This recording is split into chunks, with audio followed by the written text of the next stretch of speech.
Nanya Islam Nusantara, tanya ke NU. Jangan nanyanya ke Habib Rizik, salah paham sampai. Satu-satunya kota di seluruh Indonesia yang dijuluki kota kasbe, yaitu kota Purwo.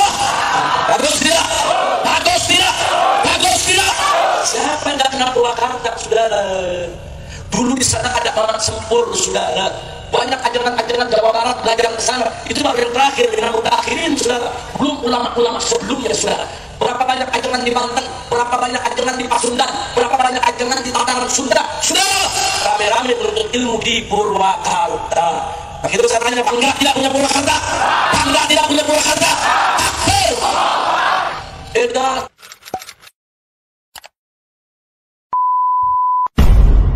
Setiap pelosok kota patung, saudara. Patung-patung masa lalu, patung-patung yang dulu disembah oleh masyarakat masa lalu, saudara. Bukan itu saja, saudara. Anda masuk di pintu tol, saudara, Jatiluhur atau Kaliasana, saudara, itu sudah ada patung dasa muka. Itu patung iblis. Dasa muka itu 10 muka. 2 muka aja jelek, apalagi 10. Betul? Saya bertanya, ada orang bilang begitu, itu muka 2 tuh. Ayo, bagus atau jelek? Bagus atau jelek? Muka 2 aja udah jelek, muka 10 apalagi? Dia pajang di tengah kota, saudara. Belakangan, saudara, dia buat hampir 60 patung Hindu Bali, saudara. Dan dia mengatakan, ini adat Sunda. Patung bukan adat Sunda, kemusyrikan bukan adat Sunda, adat orang Sunda identik dengan syariat Islam. Betul? Saya bertanya semua saudara, patung adat Sunda bukan? Kemusyrikan adat Sunda bukan? Betul? Enak, dia pakai ngomong dia adat Sunda, pala lu benar. Ngomong jangan menghina orang Sunda, betul? Orang Sunda itu identik dengan Islam, betul? Orang Sunda itu cinta kepada ulama dan ajaran, betul? Orang Sunda itu siap mati buat Allah dan Rasulnya, betul? Patung bukan adat Sunda, kemusyrikan bukan adat Sunda, betul? Betul? Dia bikin patung. Bahkan saudara, dia buat program dari APBD untuk membuat 1000 patung Purwakarta, saudara. Dari kota kasbe mau diubah menjadi kota patung. Saya tanya, kurang ajar tidak? Kurang ajar tidak? Terima atau tolak? Biarkan atau lawan? Betul? Nah, sampai di situ, saudara. Yang kedua, pohon-pohon di jalanan semua, saudara, dipakein kain poleng, saudara. Kalau pakai kain putih, saya tidak protes. Kalau pakai kain batik, saya nggak protes. Tapi kalau pakai kain poleng, ini ada persoalan.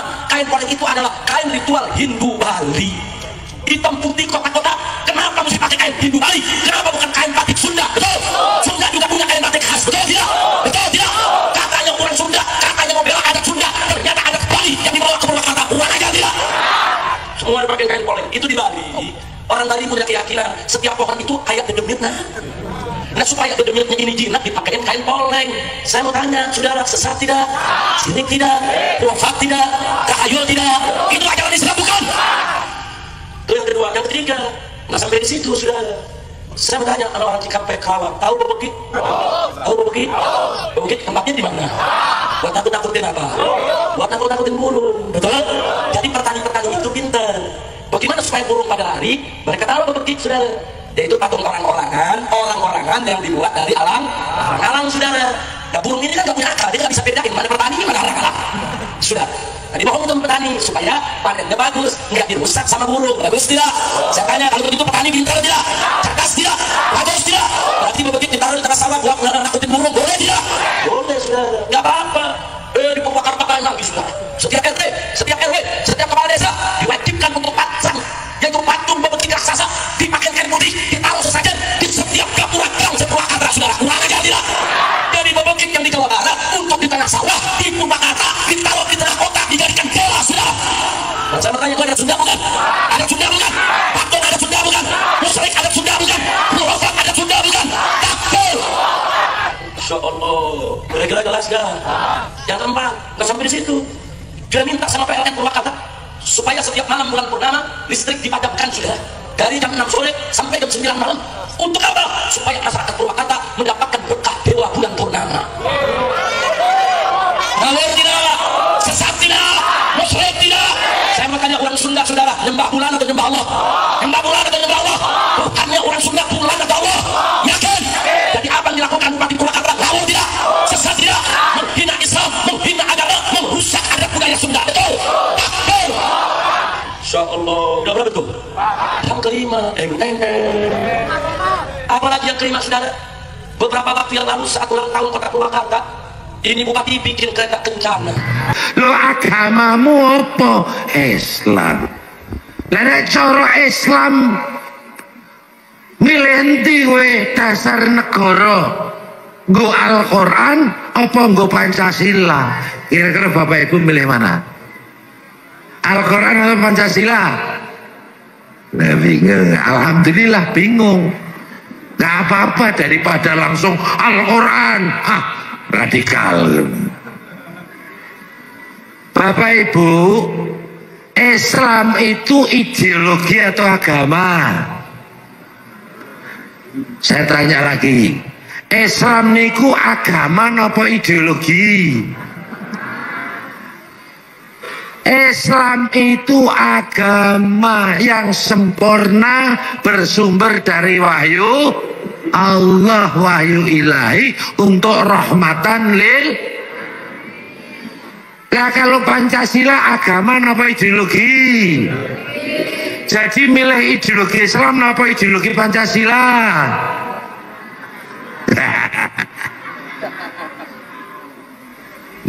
Ya kalau ditanya ideologi Panca, agamanya agama. Ini gara-gara wong anggap Islam kok ideologi. Itu kalau para ulama nyebut distorsi Islam. Nah kalau Islam diideologisasi, maka tidak rahmatan lil alamin lagi, menjadi rahmatan lil partai, lil golongan. Betul? Jadi kalau ditanya milih mana, Al-Quran apa Pancasila, jawabannya milih kabeh. Itu bukan pertanyaan yang apple to apple, atau bukan pertanyaan sing bener. Milih kabeh kenapa? Karena Al-Quran berasal dari karena Pancasila berasal dari. Jadi nggak bisa dipisah-pisahkan. Nek ana wong takon, bela Islam apa bela Indonesia? Apa? Loro-loro nih. Dua-duanya, karena membela Indonesia, membela negara itu perintah daripada agama. Ngira apa nggih? Jadi pokoknya kalau ada pertanyaan sing kira-kira jebak, sing kira-kira kon nglawan negara, ya aja dijawab. Kadrun we. Nah gitu aja. Ya nek cara itu oknum penceramah ya aja diundang, dongake wae ben dibukake pintu hidayah. Allahumma. Bapak Ibu, di Indonesia itu karena saking bebasnya, semua ideologi-ideologi yang memecah belah, yang merusak Islam, yang merusak akidah, itu seliweran. Seliweran ini bahasa Indonesia apa sih? Wirawi. Memangnya patroli apa wirawi? Ya, seliweran ini merajalela lah pokoknya gitu aja. Maka wa makana linafsin antu'mina illa bidnillah wa yaj'alu riz'alal ladina la yaqilun.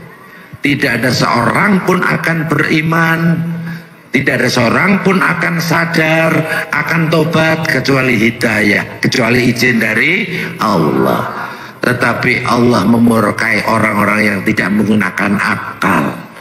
Maka Bapak Ibu, saudara-saudara kita yang masih radikal, yang masih ekstrim, yang masih menyesat-nyesatkan orang lain, membitah-bitahkan tradisi budaya kearifan lokal, kita doakan dibukakan pintu hidayah oleh Allah. Amin. Mereka sadar, ya, mereka tobatan nasuha, balik ke pangkuan ibu pertiwi. Allahumma. Ya, karena hanya Allah yang bisa membukakan pintu hidayah. Kita hanya mendoakan, ya, mendoakan, ya, sama kita berdiskusi, ya, lita'arufu, saling mengenal, saling berkolaborasi, dan saling menukar ilmu pengetahuan dan lain sebagainya. Bapak Ibu sanggup nggih anak putune dipondokke lan disekolahke nggih? Jangan sampai ya terpengaruh nanti opo kuwi bukan ilmu agama, itu ilmu donya. Tidak. Semua ilmu yang menimbulkan kemaslahatan adalah milik gila pakai. Pokoknya semua ilmu pengetahuan teknologi yang membuat kemanfaatan untuk umat, kemanfaatan untuk masyarakat dan bangsa, pelajari, karena itu sejatinya adalah ilmu agama yang diajarkan oleh Allah dan Rasulnya. Sanggup Bapak Ibu? Burung Garuda terbang nang tinggi, menembus awan melalang buana. Mari masyarakat Tegal kita bersatu untuk membangun negeri. Mau enggak? Ini Tegal namanya. Ini Tegal apa tempel? Iya. Masyarakat Tegal yang hebat bersatu membangun negeri. Itulah namanya Islam fi Nusantara. Kenapa kalian ribut? Oh, kamu bikin Islam kafah aja gak ribut aku. Kamu bilang Islam apa? Islam berkemajuan, aku juga gak ribut. Kamu bilang Islam terpadu, aku juga nggak ribut. Aku bikin Islam Nusantara, kok kamu ribut? Takut nggak kebagian ya? Itu haji. Siapa yang nggak ingin haji? Semua haji, tapi orang Indonesia di Nusantara antrinya 25 tahun, capek nunggunya. Maka biar agak lega hatinya, nempelkan gambar Masjidil Haram. Aku besok ke situ. Kalau sudah daftar biar hatinya lega, latihan dulu di alun-alun Banyuwangi, pakai kain ihram beneran, doanya beneran, labbaik Allahumma hajjan, tapi Ka'bahnya triplet. Nanti kalau pergi haji diantarkan orang 10 bis. Nah, yang pergi haji masuk asrama, yang ngantarkan pergi ke kebun binatang biasa. Nah, maulid ini menghasilkan pemahaman terhadap Rasulullah, tapi santri sini nggak pernah denger, santri sini nggak pernah lihat. Maka apa yang dilakukan? Membangun mahabbah pada Rasulullah. Maka ada yang diajarkan sholawatan biar cinta Rasul. Kanjeng Nabi Muhammad lahir ning Mekah dina Senin 12 Mulud tahun gajah. Ada yang marhaban ya nurul aini, marhaban marhaban marhaban jantal Husaini, Allah marhaban marhaban. Ini santri. Kalau yang santri yang lebih muda lagi sukanya Simtud Duror. Wassalamun samirun kullakini atajandad. Santri muda, santri yang tua, halo ya Nabi, salam alaika. Makanya ada yang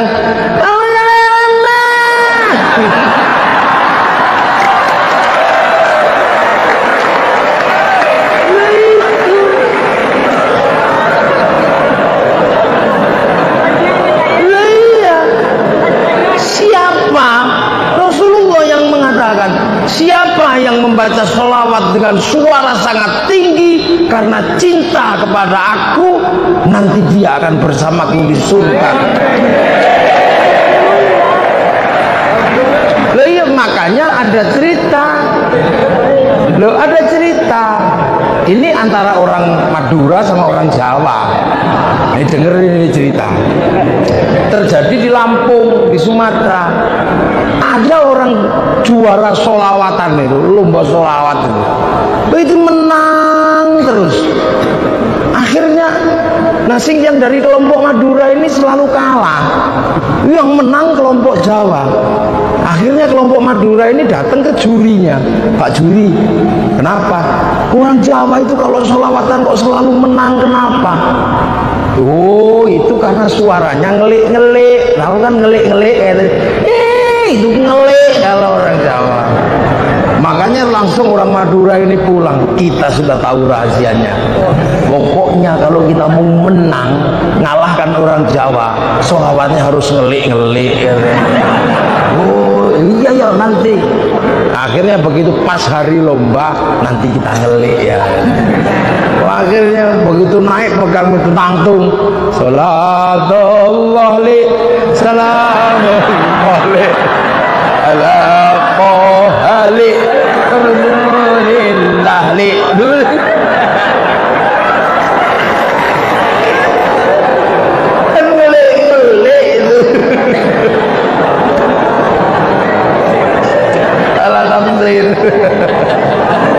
Itu makanya wal jamaah Indonesia indah diajarkan sama ulama gitu. Yang senengannya dangdut ya dangdutan.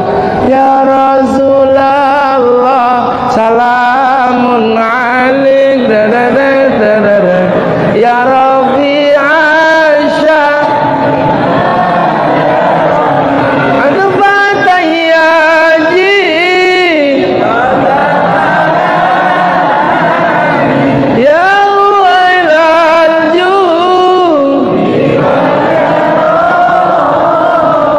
ya wailalju ya wailalju duhai senangnya pengantin baru. Ini ulama di Nusantara, nggak usah ribut. Yang suka India ya Rasulullah salamun alaik ya Rabbi Asya langsung nyantol Fatayajiratal alami ya wailalju yabnu jiranum bidal alami aramili susah tumhi humat tumhi uridini. Yang sukanya Jawa ya Nabi salam alaika ya Rasul salam salam anglia numpak. Nah udah. Lah ini ulama Nusantara, nggak usah ribut. Bukan poela ulama Nusantara itu ulama LGBT, bukan itu yang tafsirnya goblok aja itu orang. Itu makanya kalau nanya Islam Nusantara tanya ke NU, jangan nanyanya ke Habib Rizik, salah paham sampai.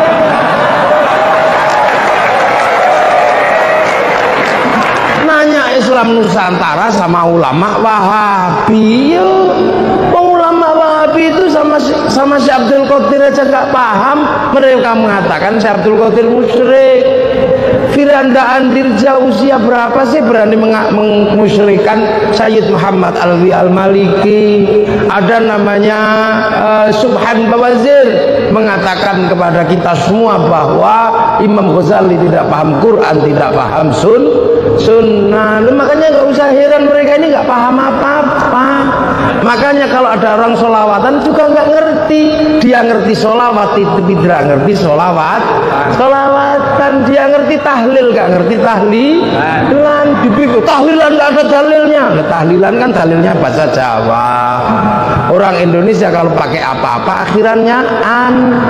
Tahlil kalau belum dipakai, kalau dipakai tahlilan. Yasin kalau belum dipakai, kalau dipakai yasinan. Sholawat kalau belum dipakai, kalau dipakai sholawat. Kan sama seperti celana kalau dipakai. Nah kalau udah dipakai celana, katok nerung tinggo katok.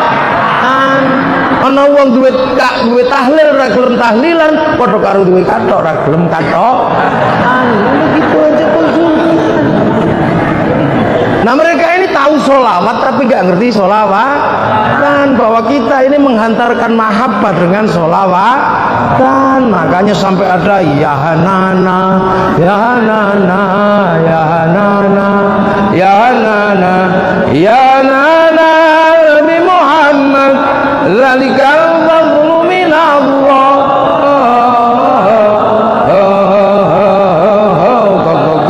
Ya hanana. Orang rokok sapi nggak ngerti artinya, akhirnya kok gendero ya hanana. Ini khas Islam di Indonesia, nggak usah protes gayamu begitu. Makanya orang-orang sini mampu menghantarkan mahabbah kepada Rasulullah. Hasilnya apa? Orang-orang yang penuh cinta pada Rasulullah. Makanya selawat ada yang anta syamsun, anta badrun. Ini tanda cinta. Cinta itu pasti melahirkan gerakan yang indah. Lihat pacar dari jauh, yes. Cinta Rasul ya nana. Menghasilkan pujian-pujian, anta syamsun, anta badrun, dek, wajahmu seperti purnama. Sampean protes dengan kalimat cinta dengan bahasa fikih, sampean yang kunslet. Hulu itu berlebihan. Masa cinta kok anta syamsun, anta badrun? Kamu tidak mengenal cinta. Kalau bahasa cinta dilihat dari fikih, rusak semua. Dek, sehari aku tidak bertemu denganmu, mati aku. Nah, itu kalau dilihat dari ilmu fikih, ya musyrik. Makanya hati-hati sembian. Lu itu sekarang orang lihat itu musyrik, itu berlebihan. Anta syamsun, anta badrun, ya Rabbi bil Mustafa. Lu kalau orang cinta itu, dek, aku ingin sehidup semati bersamamu. Matiku karena matimu, hidupku karena hidupmu. Ayo musyrik, tok nih kalimat. Nah, itu makanya jangankan bahasa mahabbah dengan bahasa fikih, Quran dengan Quran kalau tidak dikasih ilmu bisa orang bisa konslet. Siji khalaqas samawati wal arda fi sittati ayamin, yang satu idza arada syai'an ayyaqula lahu kun fayakun. Sing siji innallaha ala kulli syai'in qadir, yang satu innallaha la yughayyiru ma biqaumin hatta yughayyiru ma bi anfusihim. Quran dengan fikih iso konslet kalau tidak dikasih ilmu. Di dalam Al-Qur'an tegas la talbisul haqqa bil batil, tapi Imam Syafi'i dengan tegas mengatakan dalam qawaidul usulnya darul mafasid muqaddamun ala jalbil masalih, ad-daruratu tubihul mahdurat, al-masyaqqatu tajlibut taysir. Apa kita enggak lihat di dalam Quran innani anallah la ilaha illa ana fa'budni wa ma khalaqtul jinna wal insa illa liya'budun. Tapi kenapa Ibnu Athaillah Asyakandari nulis hikam pada bait pertamanya min alamatil i'timadi 'alal amal nuqsanur raja'i 'inda wujudiz zalal. Ora tambahmu konslet sampean. Makanya sekarang banyak orang membicarakan sholawat dengan bahasa menggunakan ilmu fikih, enggak nyambung, malah sampean yang konslet. Bahasa cinta itu bahasa yang nggak bisa dibahas. Ingin ku mati bila tak ingat dosa, ingin rasanya aku pulang ke rahim ibu. Itu sampean bahas ribut, masa kepalamu segede itu mau kembali ke rahim ibu?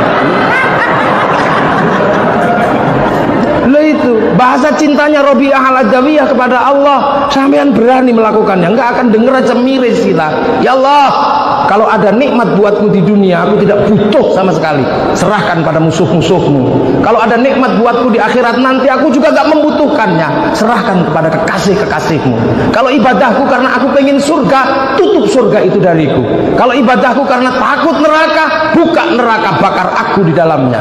Tapi kalau ibadahku ya Allah karena aku rindu kepadamu, jangan sekali-sekali kau palingkan wajahmu dariku. Wani sampean. Enggak berani, ini bahasa cinta. cinta.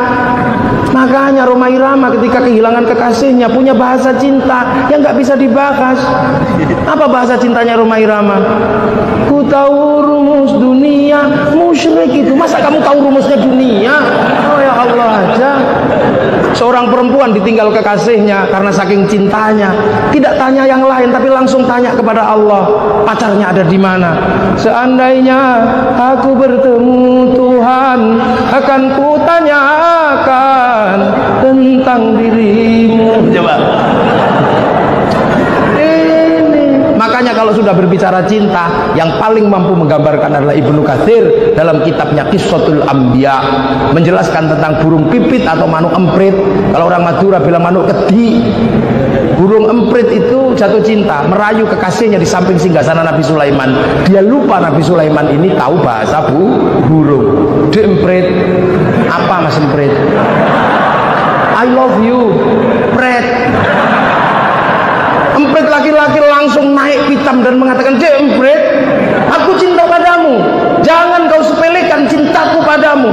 Kalau aku harus membuktikan cintaku padamu dengan meruntuhkan kerajaan Sulaiman ini, akan aku runtuhkan. Kan ku porak-porandakan kerajaan Sulaiman ini. Kan ku rebut mahkotanya, ku persembahkan padamu sebagai tanda cintaku padamu." Malu emprit sing segini gitu. Nabi Sulaiman yang mendengar betapa heroiknya kisah cintanya burung emprit cuman mengatakan satu kalimat, "Wala prit lambemu." Burung emprit itu dengan pedenya mengatakan sambil senyum, "Ya Sulaiman, jangan begitulah. Mengertilah, inilah kalimat emprit kalau lagi jatuh cinta."